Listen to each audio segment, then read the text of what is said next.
Introducción a los GNSS. ¿Qué significa GNSS? Son los sistemas globales de posicionamiento satelital que permiten también tener un sistema de orientación terrestre de alta precisión utilizando equipos de alta tecnología. Concepto y constelaciones GNSS.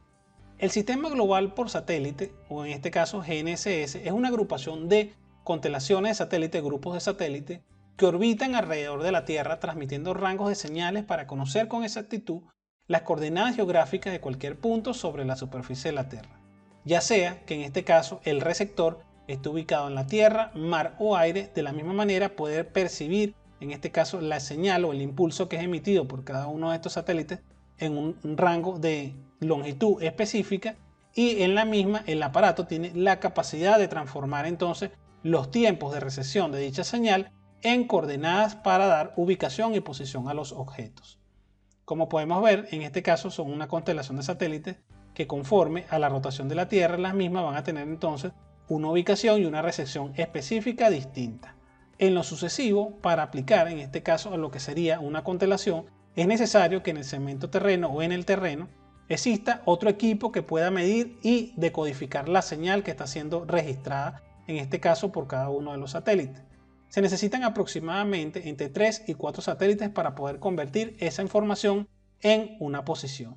Como podemos observar, puede ser entonces registrada la información ya sea en vehículo, ya sea por una antena, ya sea por barco, ya sea por avión o por posicionado directamente en terreno utilizando el equipo de medición. Entre las constelaciones GNSS más conocidas, primeramente se encuentra la GPS, la Global Position System de los Estados Unidos, el GLONASS, que es conocido para en este caso para Rusia, el Galileo para Europa, el Beidou para China y el IRNSS de la India.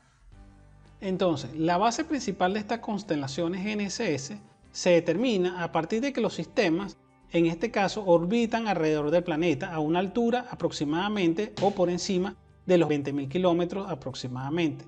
Estos satélites emiten entonces señales de radio durante las 24 horas del día, los 365 días del año. La recepción de esos datos o de esa información en longitudes de onda de radio deben ser decodificadas por equipos que en este caso se llaman receptores. Esto permite entonces determinar la posición de la superficie de la Tierra siempre y cuando se cumpla con, en este caso, el principio básico, que se debe recepcionar por lo menos 3 satélites y uno para dar posición. Porque recordemos que lo que se está emitiendo no es posición, no son coordenadas, son tiempos. Entonces cada uno de esos tiempos luego van a ser decodificados y a través del sistema de referencia terrestre WGS84 se va a determinar entonces una ubicación en específico sobre el globo terráqueo. El segmento usuario. Este se denomina entonces a todas las capacidades que tenemos nosotros como usuarios del servicio de los GNSS. Normalmente debemos utilizar un receptor que nos permita mostrar entonces lo que son las coordenadas norte, las coordenadas este, y adicionalmente poder mostrar también lo que es la altura en la cual nos encontramos. En este caso el movimiento y sucesivamente algunos en este caso aparatos permiten calcular la velocidad de desplazamiento a partir del registro de estas coordenadas. En la medida que se reciban más señales, más preciso será el cálculo de la localización. Estos sistemas entonces permiten determinar aquellas coordenadas de un punto en la superficie terrestre con mayor precisión que los antiguos métodos topográficos. Y aparte que es mucho más rápido, se puede guardar la información y en este caso el segmento usuario puede estar contemplado por distintos tipos de equipos. Se pueden conocer en este caso un teléfono smartphone que tenga las capacidades de recepción de estos satélites. Puede ser en la constelación GPS, puede ser la constelación GLONASS, puede ser ambas constelaciones inclusive.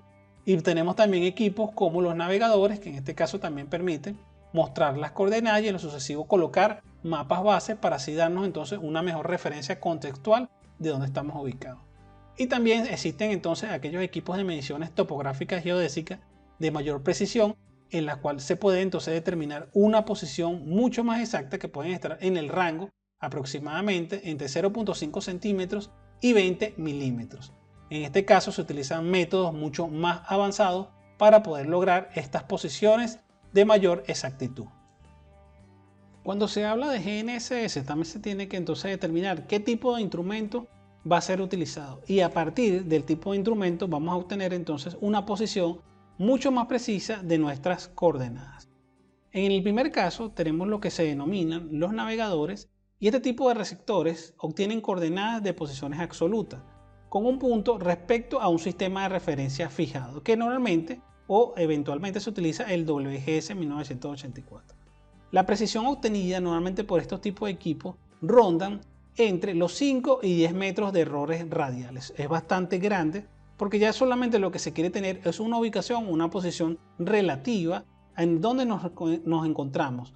Normalmente se utilizan mucho los mapas base para poder determinar entonces dicha posición y así poder conocer dónde estamos ubicados y que se encuentra más cercano hacia el donde hizo la medición el equipo. En ciertos equipos se permite realizar algunos, en este caso, correcciones internas para obtener precisiones aproximadamente de 3 metros. Este tipo de correcciones se llaman basados en los sistemas de aumentación por satélites, los SBAS, y permiten entonces tener una posición un poco más ajustada a lo que sería entonces una exactitud con respecto a la posición terrestre. Luego tenemos los GPS, denominados para sistemas de información geográfica. Este permite integrar la tecnología GPS y los sistemas de información, permitiendo recopilar en su misma plataforma, manipular y editar los datos de manera eficiente y mucho más accesible. Estos receptores ofrecen una solución de la captura de información para datos geoespaciales y la creación de entidades en tiempo real. Normalmente se utilizan para la generación de cartografía, gestión de infraestructura, medición de áreas, creación y actualización de mapas. Estos receptores tienen la posibilidad de almacenar las observaciones y luego poder postprocesar en tiempo real la información. Normalmente las precisiones que logran obtenerse están aproximadamente entre 1 metro y 90 centímetros. Luego tenemos el último grupo, que serían los GPS o los GNSS, como actualmente se denominan, topográficos y geodésicos. Aquellos que son determinados como topográficos son que utilizan solamente una frecuencia de la señal que emiten, en este caso, las constelaciones. También son conocidos como receptores de simple frecuencia. Son equipos que trabajan de modo diferencial y en tiempo real. Y luego tenemos lo de más alta, en este caso, capacidades de medición conforme, en este caso para trabajos geodésicos, que se denominan receptores geodésicos. Al igual que los topográficos, estos pueden realizar en este caso mediciones diferenciales para obtener entonces mejores resultados. La diferencia radica en que en este caso no solamente se mide una sola frecuencia, sino una segunda frecuencia en lo que se denomina como L1 y L2. Actualmente existen equipos de mayor, en este caso, capacidades que pueden entonces registrar hasta 5 frecuencias de la información que emiten las constelaciones. En estos equipos se conocen como multifrecuencias. La precisión entonces de estos receptores dependerá primeramente del modo de medición, los parámetros que se hayan asignado y el procesamiento que se haya aplicado a la medición. Aunque los fabricantes siempre establecen una precisión específica en los cuales los equipos, desde un punto de vista, según los estándares de calidad que presentan, pueden estar en errores horizontales aproximadamente de 5 milímetros y en errores verticales de aproximadamente 5 milímetros. Aplicaciones de los GNSS. Dado su versatilidad y su gran uso que tienen en la actualidad, sobre todo para las aplicaciones tecnológicas, recordemos que lo principal en que se creó lo que fueron los sistemas de posicionamiento global, en este caso el GNSS o el GPS, fue básicamente para la industria militar. Luego, muchos años después, pasó a formar parte del día a día de la población civil, en los cuales destacaron primeramente en las áreas de navegación terrestre, marítima y aérea. Luego estuvieron relacionados con la sincronización de redes de telecomunicaciones, los servicios basados en la localización, el levantamiento de datos topográficos y geodésicos, ajustados directamente también con el uso de los sistemas de información geográfico, la agricultura de precisión, localización de emergencia, estudios medioambientales, el control de estructura, dispositivos de rastreo de personas, animales y vehículos, entre muchos otros. Se recuerda que las tareas deben ser ejecutadas de forma obligatoria. En las mismas deben obtener una nota satisfactoria en los trabajos prácticos de cada sesión, a fin de pasar a la siguiente sesión. Los foros son opcionales. En el foro de los cursos se comparten tips y experiencias acerca del curso, donde podrás profundizar un poco más sobre los conocimientos aprendidos.